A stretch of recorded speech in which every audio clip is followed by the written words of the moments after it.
Okay, final offer. You give me that puny pile of pogs and you get the mysterious bag of mystery. No deal. Hey man, what the f is your problem? Are you a communist or something? There could be anything in this bag. Who told you you can eat my cookies? Selling crappy garbage to dummies is the greatest human tradition of all time. Thanks to famous monster makers like Dr. Frankenstein and Ronald Reagan, the idea of unleashing trash upon the masses for profit has become the dream of every future P.T. Barnum. And no matter how many books you pretended to read in high school, nobody is immune to corporate influence. Oh, you drink Folgers? Why do you hate poor people? I only drink $12 lattes made out of 100% real Colombian farmers. Although we're only a couple years away from the complete collapse of civilization, in the meantime, we all have to take part in this collective capitalistic nightmare. And with any system where stepping on other people is the surest way to success, desperation and greed begins to seep its way into our noggins from the day we are born. Okay, final offer. You give me the pogs, or I put on The Animal starring Rob Schneider. Stop being such a pussy. The other day I was at the dollar store trying to figure out which flavor of dog food I could eat without immediately soiling myself, and I stumbled across whatever the hell this thing is. For $2.50, I bought what mostly resembles a fake banana. Now a real banana, you know, something that actually has some sort of obvious purpose and value on planet Earth,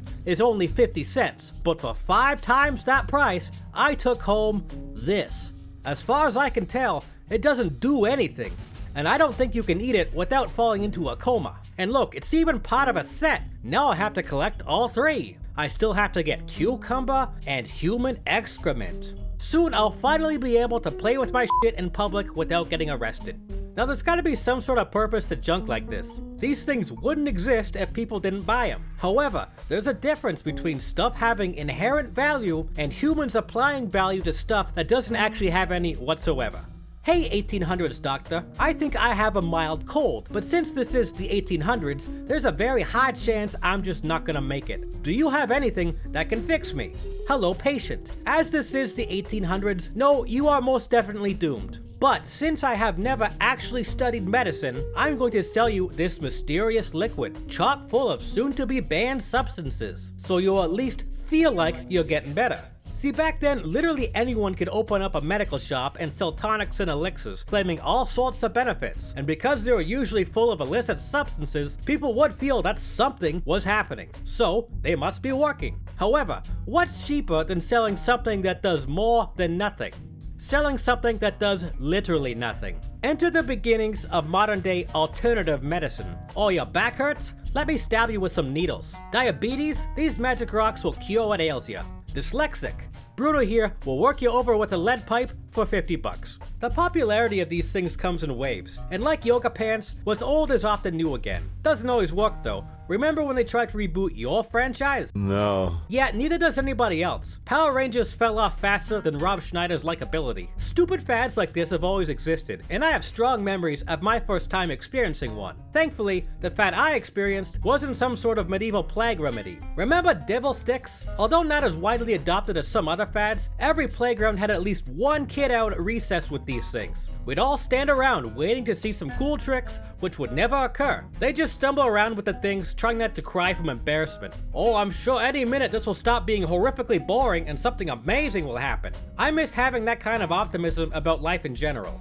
Why did parents buy these things for the kids anyway? What result were they hoping to get from this? Like what? Their kid is actually gonna get good at these things and join the circus? Hey Billy, we all know you're too dumb for college, so you're gonna have to stop practicing your busker routine. And remember, if you can't figure out these sticks, your mom and I will have to sew all your limbs together so we can sell you to the freak show. Good luck. The difference here between the generally harmless fads and the ones that scramble your brains is with the harmless stuff, you knew what you were getting. The box had a picture of the product. What's on the box is what's in the box. If you bought a box that said it was full of crap, and it was indeed just a crap box, your dumbassery could only be blamed on yourself. Like this stupid banana thing. I knew it was useless junk, and I bought it anyway. I am absolutely part of the problem. For the exploitive fads though, you're only given an idea of what could be in the box. Sure, this tonic could cure your dementia. It's not like you're gonna remember buying it the first time anyway. See, companies were not so sinister as to put completely different things within the package. If you bought a pack of baseball cards, you probably weren't getting the USA's Most Wanted playing deck. But what you might be getting, however, is something much more valuable than the $2 you spent on it.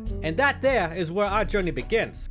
As the saying goes, there's a sucker born every minute, and you can find most of the older ones spending their free time at the slot machines.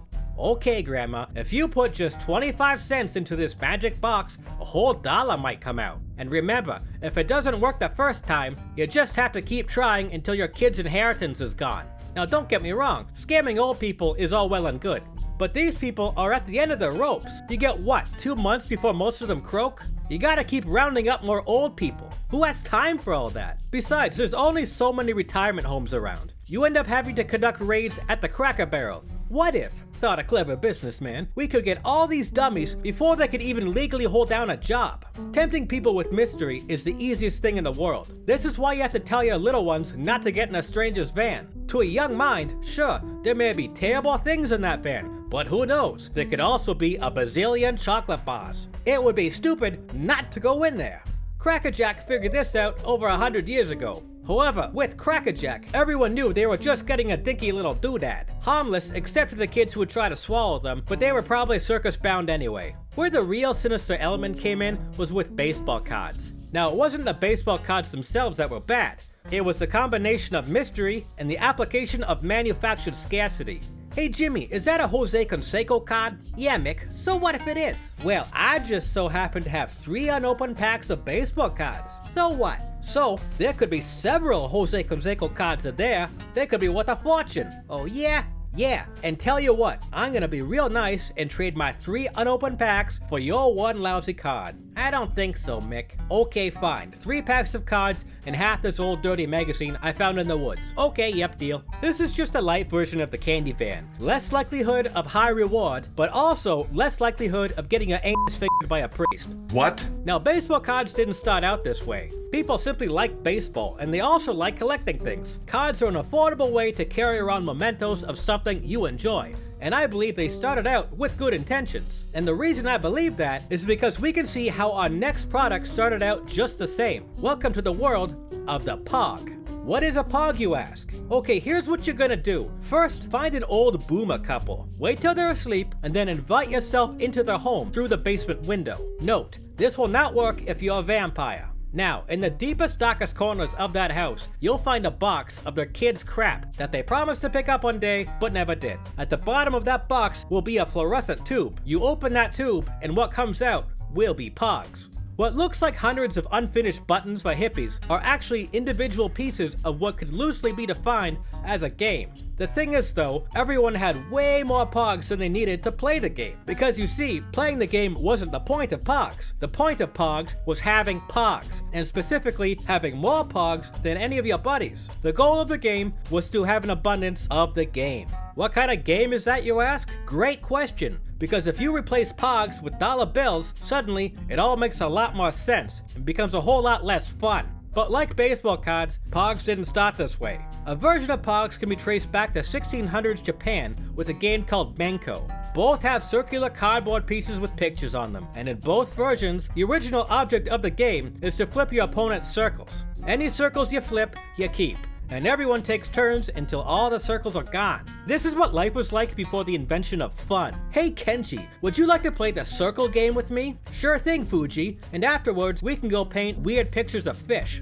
Unfortunately, 300-year-old Japanese game decks were in short supply in the 1900s, so people had to use what they had lying around as a substitute, and what they had were milk caps. Like I mentioned earlier, people like collecting crap, and since milk caps were cheap, they became a common thing to hoard. Everyone has that one jolly uncle with a beer cap collection that he's been adding to since he could still hold down a job. This was like that, only with less liver disease. Hey, check it out, my milk cap has a goat on it. Oh yeah? Well, mine has a dog on it. Your family drinks dog milk? Shut up, Jimmy. Now, if you wanted that kid's milk cap, the only way to get it, besides drinking dog milk, was to play for it. Apparently just trading these things like baseball cards wasn't complicated enough. How did you play? Basically the same rule set as Manko, but instead of throwing cardboard at cardboard, you were throwing down a plastic disc at the cardboard, called a slammer. Or if you were a real D-wad, you'd be hucking a slab of metal, completely obliterating the cardboard milk caps. Why this was ever allowed, I have no idea. I remember one kid who straight up brought a giant iron dowel to school with him, claiming it was a totally legitimate slammer, and bending everyone's caps within a single recess. Although I don't know what happened to him later in life, I sincerely hope he was eaten alive by bears. The term pogs and milk caps were used interchangeably for a long time. Pogs were just a type of milk cap, standing for Passion Orange Guava, which was a type of juice made by one of the dairy companies. They put extra effort into making their milk caps look cool, so the term caught on. It's like how everyone calls facial tissue Kleenex, even the cheap crap brands that tear your nose apart. Now, for the first few decades of this game's life, this was seen as a harmless thing for kids to do. It started innocently enough, just like Rob Schneider's start on SNL. And also just like Rob Schneider, milk caps were cheap to get. The point of the game was that everyone could play, because the pieces were in abundance. But like how upper-class white people love to destroy a downtown housing district through gentrification, pogs were about to price out the very group of people that made the game popular in the first place. And again, just like Rob Schneider, people would quickly begin to distance themselves from it. Okay, I'll bet these 3 pogs, and you're betting... What the hell are these? I don't know. Don't you hold out on me, punk, or I'll turn you into pogs. Anyone over 30 is no longer cool. It's like you'll wake up one day and suddenly, instead of rooting for the teenage heroes, you're siding with Vice Principal Vernon or Jason Voorhees. If you're still trying to fit in with trends at this point, congratulations. You're the creepy neighbor nobody wants to leave their kids around now. But adults don't have to be cool to recognize what kids think is cool. And this is an important skill to have if you're gonna shake them down for their allowance money. Hey kid, what do you got there? Pogs? Pogs, huh? Well, not anymore you don't, because I just trademarked that shit. Once the World Pog Federation was born, and yes, this is a real thing, an instant class divide was created. Any kid could still get milk caps, sure, but who's gonna play with them? What, you want me to bet my authentic Pogs against your great value brand cardboard circles?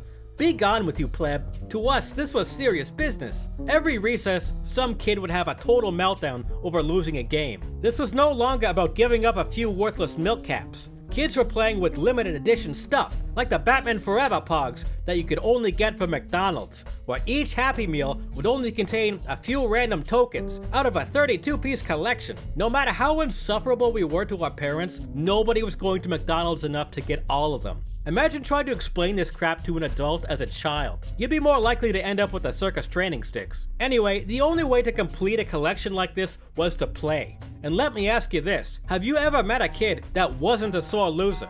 Kids would lose their pogs, then lose their minds, and immediately complain to a teacher when a game didn't go their way. Now arguably, sure, this could have been used to teach a valuable life lesson. But the important thing to remember here is that kids are stupid. Sure, most adults are too, but kids at least have the excuse of their brains still being the consistency of Wendy's chili. They have a general unfair disadvantage, and that's why they can only get jobs in coal mines instead of accounting firms. And that's also why it's illegal to let them into casinos. If you're gonna let kids gamble, it's gotta be in a way where adults can't be held responsible. Which is exactly why across the continent, pogs were banned in nearly every school district. As soon as pogs were compared to gambling, it was like a giant wave of nope from every teacher on the planet.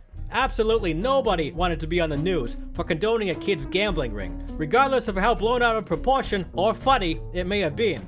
And that was basically it. After that, pogs essentially ceased to exist. For a while, we tried playing at our friends' houses, but in the likely scenario where your friend was a little Goomba wiener, they could still just cry to their parents if they lost. Besides, it wasn't as much fun winning if you couldn't humiliate your opponent in front of the entire school. Yeah, in your goddamn face, punk! Fuck you and fuck Rob Schneider's talentless, witless, Wendy's chili-brained sad excuse for a so-called comedy career. There wasn't anything that quite took the place of pogs after they were shut down. A comparison could be made to Magic cards though. Here you have the same randomized component of getting potentially rare cards, adding a high element of chance to the value of what you're paying for. However, besides the fact that the losers didn't have to hand over the cards to other players, the main difference here is that pogs were cool and Magic cards were for dorky dweebuses, which unsurprisingly was a lot more people than we were willing to admit. This was the 90s, folks. You kept your nerdy shame in the closet if you didn't enjoy getting duct taped to stuff. The only thing that came close to the level of popularity was when the Pokemon craze hit, but that wouldn't be for a few more years. And again, although having the randomized element, kids generally weren't taking each other's cards when they lost. Now, stealing the cards? Absolutely yes, this was a thing. Pokemon, Magic, Pogs, for all these things, having more of the game was the point of the game, and the more you had, the cooler you were. Now I know what you're thinking. Did I make this video just to have an excuse to show off my Pog collection? I'll never tell, but the answer is yes. Certain schools started banning Pokemon cards as well, but by then the corporate world was beginning to change direction. See, what companies learn from Pogs is that if you want to hook kids to your corporate smack, you gotta get around those pesky gatekeeping adults. And the best way to do that was with computers. Like any good dealer knows, the best way to hook someone is to give them a taste first. So unlike Pogs, Magic, or Pokemon, companies started giving out their computer games for free. But not just any video games. These were games that you could play with your friends. Seems pretty generous at first. What a nice heartless corporation. But what if you happen to suck at these games? Like the solution to everything else in life, the answer to that problem was money. If you wanted to rub your buddy's face in the mud, you had two options. Number one, get good at the game. However, getting good at stuff takes actual time and effort, so the popular option was number two. Pay for randomized loot boxes. Bam! Now you have a gigantic advantage against all your friends. And heck, sometimes it wasn't even about being better at the game itself. Kids started paying real money just so their in-game characters could wear different clothes. The day virtual fashion was invented signaled the beginning of the end of the human race. I remember when Team Fortress 2 introduced the concept of paying money just for digital hats. I only had one friend who admitted to buying these things, and everyone rightfully made fun of him for it for the rest of his life. You hear me, Brian? I still remember, and if you pass on before me, I'll be sure to spray paint it on your tombstone. This here is peak capitalism. This is even bigger than going from tonics to magic healing crystals. See, in both those situations, a physical thing is still being traded, and physical things take up inventory space. People have to be paid to make and transport them, and if they don't sell, you're out of pocket. But digital hats? You pay one guy to make one model of these things in an afternoon. After that, you're printing money. And yet, at least with the hat, people know what they're getting. But the loot boxes? I mean, this is the corporate pinnacle. Move over, Las Vegas. That whole city could turn to dust tomorrow, and it wouldn't affect the bottom line whatsoever. You see all those casino ads lately? That's the future, folks. Pogs gave you the itch, and loot boxes got you used to spending money on digital chance. There is a direct correlation between buying packs of Pogs and losing your house because you bet everything on a meme crypto coin based on a stranger spitting on wieners. Who could that be? Huh, nobody there. Oh well, back to the game. What the? Oh no. Hey, who took the batteries out of this thing? Look, I'll give you the Pogs back. No. I'll give you whatever you want. Just make the bad man go away. Dinosaurs! Hey, thanks for watching, everyone. I really appreciate it. If you subscribe to me on Patreon, I'll be sure to read your names and messages at the end of each video. Like this one here, Dumpy Dumps writes, I want to make boats out of crap and float them in your bathtub. Thanks for the support.